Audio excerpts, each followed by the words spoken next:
Again, in Luke 12 and 34, it says, "For where your treasure is, there will be your heart also." There was a man in the land of Uz whose name was Job. And that man was blameless and upright, and one who feared God and shunned evil.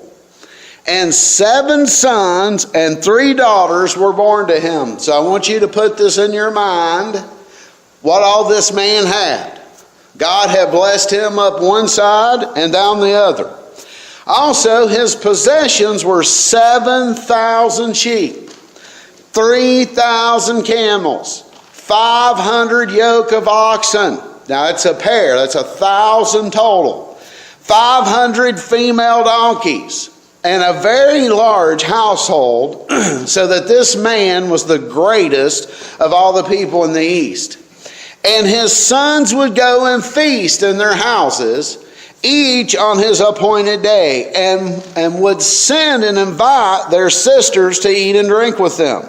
So it was when the days of feasting had run their course, Job would send and sanctify them, and he would rise early in the morning and offer burnt offerings according to the number of them all. For Job said, "It may be that my sons have sinned and cursed God in their hearts." And thus did Job regularly. So you see that Job here, as we talk about Job, was a man truly blessed. By my estimated figures, and I also looked this up from some of the scholars that have added this up, minimum amount of value he had, minimum, would be around 13, 14 million, minimum. It is estimated that in today's figures, if you take the price of the camels and the price of the property and everything, it could be close to 50 million. So he had all kinds of stuff in his life, and also he was a righteous man. Now we know that it's hard, Jesus says, for somebody to have this kind of wealth to make it into the kingdom of heaven, but we know that Job was a righteous man. And so Job here has all these kids, and he's got all this stuff, and he's got all this property. Let's not forget how many thousands of acres of land he had to have just to feed those sheep and oxen and camel and everything else he had.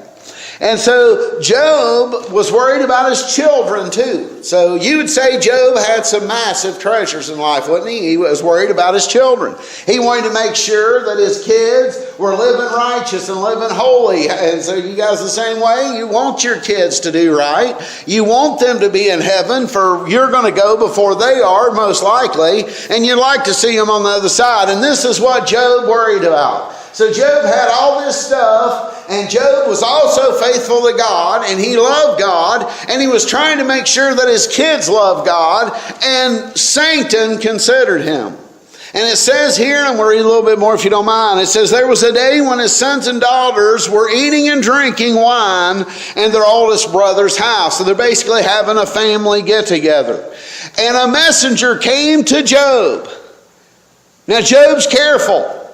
Job plans. Job sets up things. Job wants to make sure his kids are taken care of later in life. Job wants to make sure that his kids the offerings are made for the sins that the children may offer. If y'all remember this, before Jesus came, you had to sacrifice a lamb for sin. Do you guys remember that? And they would constantly do these things. Now this is before Moses. You need to understand there's no law gave at this point. This is before the law of Moses, when this was written.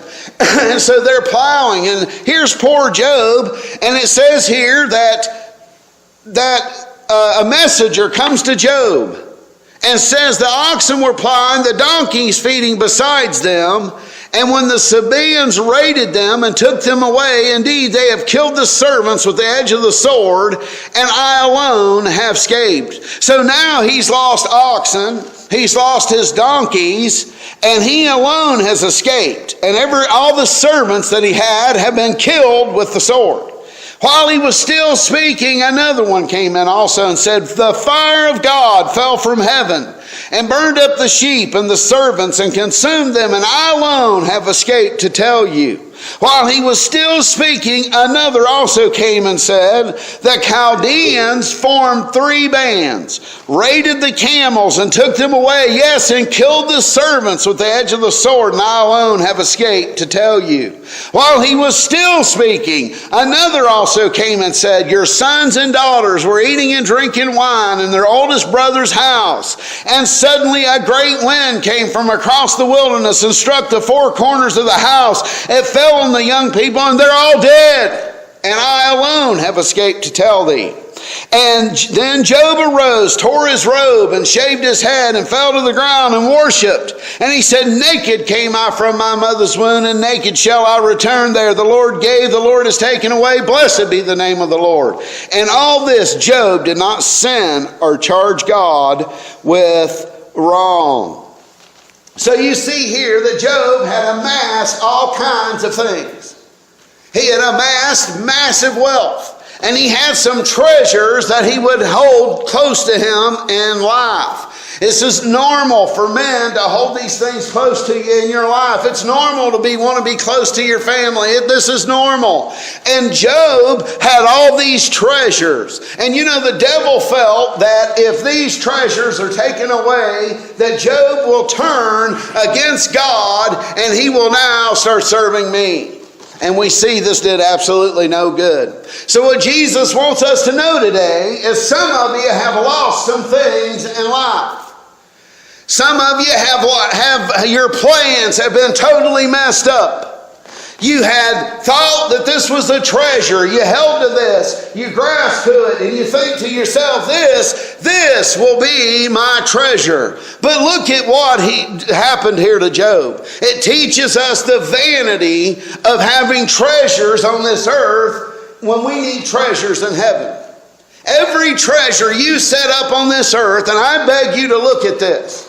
Every treasure. I had a car, a 1962 Austin Healey. And I always wanted one of these cars. It was the precursor to the AC Cobra. And by some freak accident, somebody needed a really nice van I had. Anyway, I ended up with this rare car. And you would have thought that been the greatest thing ever. I'd always wanted one. I thought, oh man, look at this car. People accused me of going through a midlife crisis because of this car. I only drove it 300 miles. I wouldn't have no midlife crisis. It was just the deal of the century. I couldn't believe the guy was going to trade it. But here's something I want to tell you. As great as that treasure was, that I thought it was a nightmare to drive. It had no power steering. Had no power brakes. The transmission, when you set it, it was so hot it would almost burn your legs. It had no top. So they had added an extra top, but you'd be driving down the road and it raining in on you. The wipers barely worked. It was not meant to be. As a matter of fact, they even said at that time that if you do not have a garage, you don't own this car. Now, what's my point to this? For 3 years, 3 years, that was a thorn in my side. And you're saying, why? It's because as great as that thing was, all I had to kept doing was polishing it. And people want to see it, and I pull the cover off, and then I look under the cover, and it's filthy again. Some treasures are more of pain than they're worth. Has anybody ever been there? This treasure is a big pain. I don't want to take care of this anymore. I was so glad when a friend of mine that still has it to this day said, look, I'll make a trade with you. I was glad it was gone. So what Jesus wants us to see today is sometimes we've lost stuff in a fire. It seems like stuff in your life gets burnt slap up. The main thing that gets burnt up is your plans. We make plans and they get destroyed.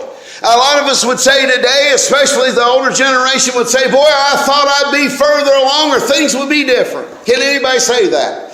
That I had different plans for what has happened right now. But what Jesus wants you to see this morning is that your treasure cannot be on this earth because moth and rust are going to corrupt every single treasure you think that you can possibly have in this life. And he's telling us to lay up your treasure in heaven. And he also told me this morning to tell you that you have treasure in heaven. Why are you worried about how little you got in your bank account? You have treasure in heaven. Did he not tell the church in Smyrna? He said to them flat out that that you are poor. I know you're dirt poor. I know for a fact you don't have anything. But he says you are rich. You are rich. Some of you in here don't realize how rich you are. Some of you don't realize how much treasure you got in heaven. I know from a near-death experiences that is a fact. They said when he got there, he looked, there's a treasure chest. He opens the treasure chest up, and there's all these jewels and all this treasure. And he was like, what is this for? What is this for? Isn't that awesome?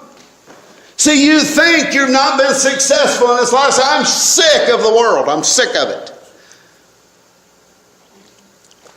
I'm sorry to tell you this, but I'm sick of competition trying to get someplace that when you get there, it will not matter.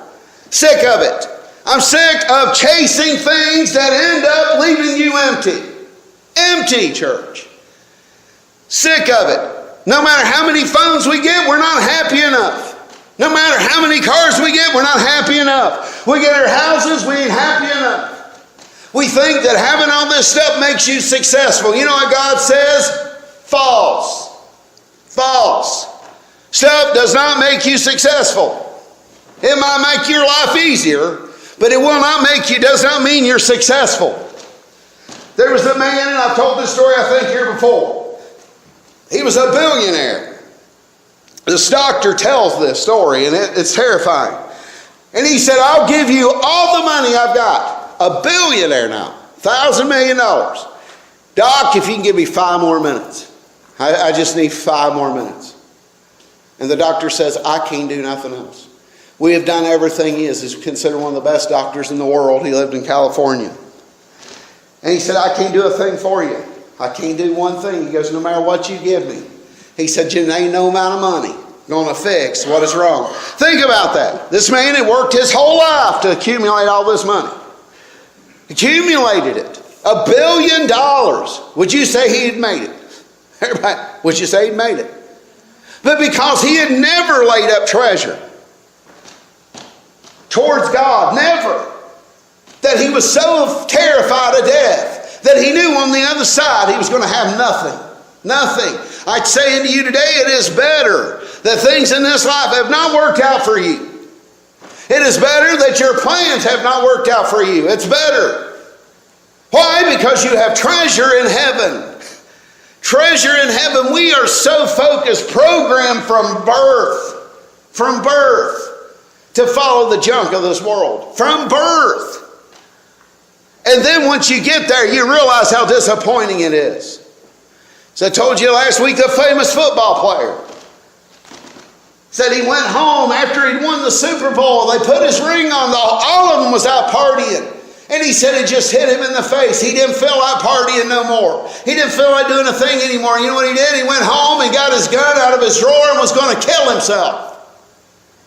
Why? Because there was nothing left for him to achieve. Nothing left for him to accomplish. He'd spent his whole life since he was a little boy trying to win the ultimate, the Super Bowl. See, this is the disappointments that this generation is having and the previous generation had. And the generation of World War II knew better. It seems like they had a little bit more sense than we do. But we are sold a bill of goods that somehow we are successful if we have a bunch of junk. I'm sorry, church. But Jesus, this week, I got this the hard way. I spent 3 days wrestling with the devil over the destruction of stuff in my life. And God wanted me to remind me of this scripture. Your treasure is in heaven. Some of you in here are rich and you don't even know it. Some of you are so rich when you get on the other side, your mind's going to be blown. And you're going to say, well, geez, the stuff of this world passes away. It becomes nothing. It melts in your hand. How do we not see it? How do we not see it? And still, every generation, you notice it.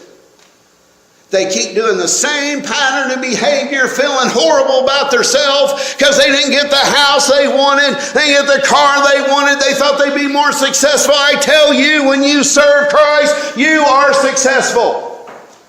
You are rich. Well, you can be as poor as the people in Smyrna. and you're rich. You can be as rich as Job and lose it all and you're rich. Even though Job lost his treasures, his greatest treasure was what? His children. You remember that?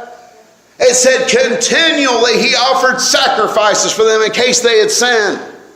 And so what does Job do? What you don't realize is he lost his kid, but God grabbed his kids and took his jewels with him to heaven.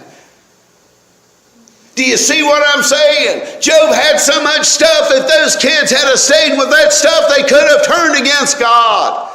Do you not know that Job offered those sacrifices because you can see maybe the pattern Job could, maybe they won't serve God. Maybe they'll turn against God because they don't need God. They have so much stuff.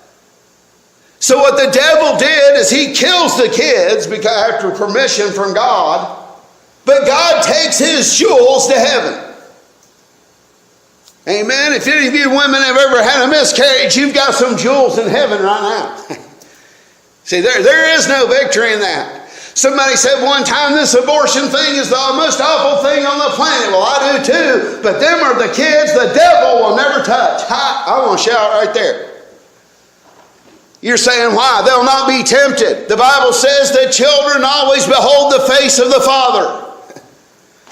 I've got two young'uns right now. They're with the Father right now. So if you've ever had a miscarriage, that treasure is in heaven. Is that a treasure? It's going to last forever. Yes, church, yes. But see, the world always says that if you don't have this, and you don't have that, and you haven't accomplished this, and you haven't accomplished the other.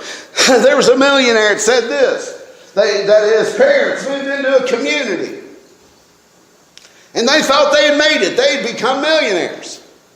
So they moved into this community, and they said, well, you're not really rich. You can't make this up. Until you're worth at least this many millions. Okay, so then found out if you moved to this other group of people that they were worth like 800 million. 800 million. And they moved into this neighborhood, and they were looked down on in that neighborhood.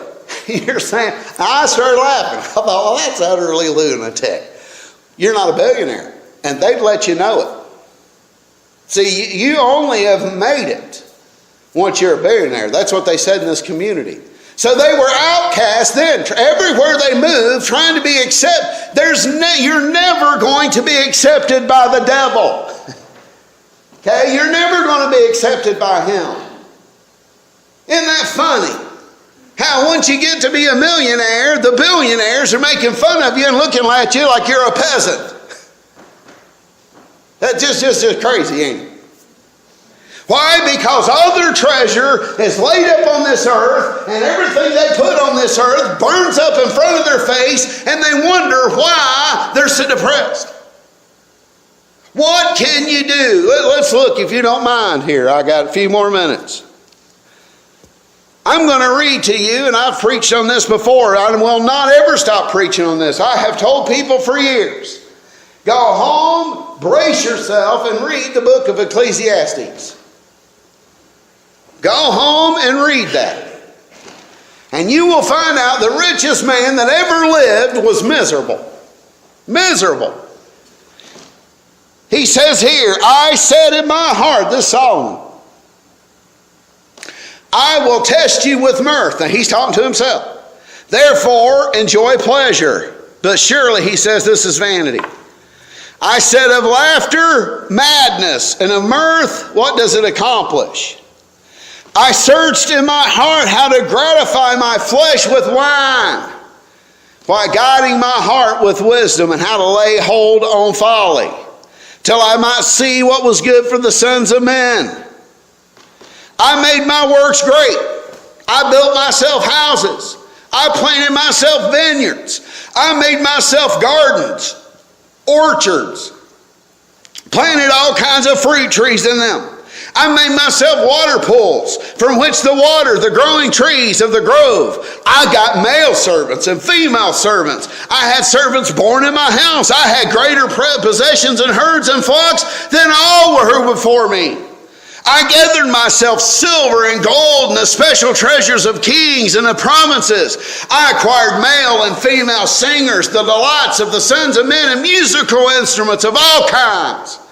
I became great and excelled more than all before me. Also my wisdom remained with me. Whatever my eyes desired, I did not keep from them. I did not withhold my heart from any pleasure, for my heart rejoiced in all my labor, and this was my reward from my labor.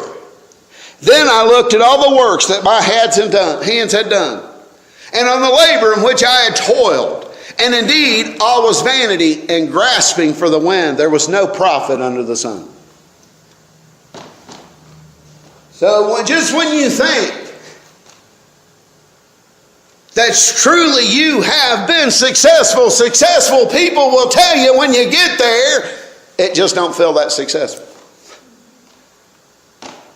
Why? Because things of this life are going to end. And we need treasure on the other side of this. And so for those of you that think you're not making it like you should make it, you don't think you are what you thought you should be. You may go to your class reunion and be the poorest person in the room. But if you got Jesus, you got treasure in heaven. You have great riches. Some of you do not realize the great riches that you have. Some of you gave to people that were in need when you didn't have it. You got treasure in heaven. You have treasure in heaven. You forgave that person that totally abused you and used you. You got treasure in heaven. You got treasure in heaven. Some of you had to take care of people that were sick. Gave up 7, 8, 9, 10 years of your life. You have treasure in heaven. You didn't get it here, but if you get it here, what does it matter? What does it matter, church? I beg you to ask you if you get it here. Do you remember during the days of Solomon? Silver right now, I think it's $14.50 or $15 an ounce. I haven't checked 2 weeks. I don't know. But anyway, do you know silver was so common during the days of Solomon that it was worthless? Now, is that outrageous? The second most valuable thing on earth was worthless in Israel because there was just so much of it. So much wealth. It's like gold. I always tell people this. I tell you, when you're in a depression, that silver and gold may help some. But when it gets real bad, you're going to want to have pound bologna. Okay, I'm just throwing that out there because you cannot eat that silver or gold. So our treasure, church, stop focusing on what ain't went right in your life. Stop focusing on how that investment you made turned to a dung heap. Stop it. Your treasure isn't here, it's in heaven. And moth can't damage it. Rust can't get a hold of it. How many's ever had, I know a guy had a car. Tell me one more story if you don't care. A guy had a car. It was a 1965 GT 500 Shelby. That car is worth obscene money right now. But he kept this car and he kept it and it kept increasing in value. And somebody came and offered them $25,000 for this car. Said, Sidons, you don't even have to drive it here. I'll come and tow it. I don't want it drove because it's set for so many years. The guy ended up getting $15,000 out of the car because that car set, even though he had it wrapped up, even though he had it in a barn, and I know you guys have seen this, especially the men. It sets, and what happens to it? It starts rusting. The brake line's rusted off of it. The gasoline turned to a shellac in the gas tank and totally ruined the gas tank. So now the gas tank's got to be replaced. All the brake lines have to be replaced. All the calipers on it, it wasn't calipers, it's actually wheel cylinders. All of those had to be replaced. Everything on it had to be replaced. And the first gentleman that wanted to buy it for $25,000 was not interested, and nobody would buy that car because it had rusted and rotted. And this is the way earthly treasure is. It rusts and it rots and it lets us down, don't it? Don't it let us down? It lets us down. And so what the Lord wants us to know is stop crying over things that didn't go right. Stop crying over it. Stop being upset over it. A man's life does not consist, Jesus says, of the abundance of the things you possess. Jesus was the greatest of the greatest of the greatest. He had no home to lay his head on. We would judge him today as a fool. If he showed up in the church, the idiot is sleeping out in the parking lot on the steps. Had no place to lay his head. He's the King of Kings. Think about this. He had 3 women that took care of him in his ministry. Think about this. 3 women. That's a big deal to a man. I can tell you that. A man likes to bring home the bacon, right, guys? We like to. But Jesus had 3 women that took care of him. That's how the King of Kings. And that he was not impressed by the temple in Jerusalem. He was not impressed with gold or silver. He was not even impressed with himself when he could have had all the kingdoms of the earth. And he turned it down. They were his anyway. But he could have all the kingdoms without dying. And he told the devil, "Get thee behind me, Satan. You shall worship the Lord God, and him only shalt thou serve." You guys remember that when he was tempted. So your treasure. Some of us sometimes become depressed because we had plans, we had investments, but the investments you've made in eternity are there. And I know a lot of us, especially when you're younger, you think that, man, it's going to be years and years and years before I get to see eternity. But it could be today you go home to be with the Lord.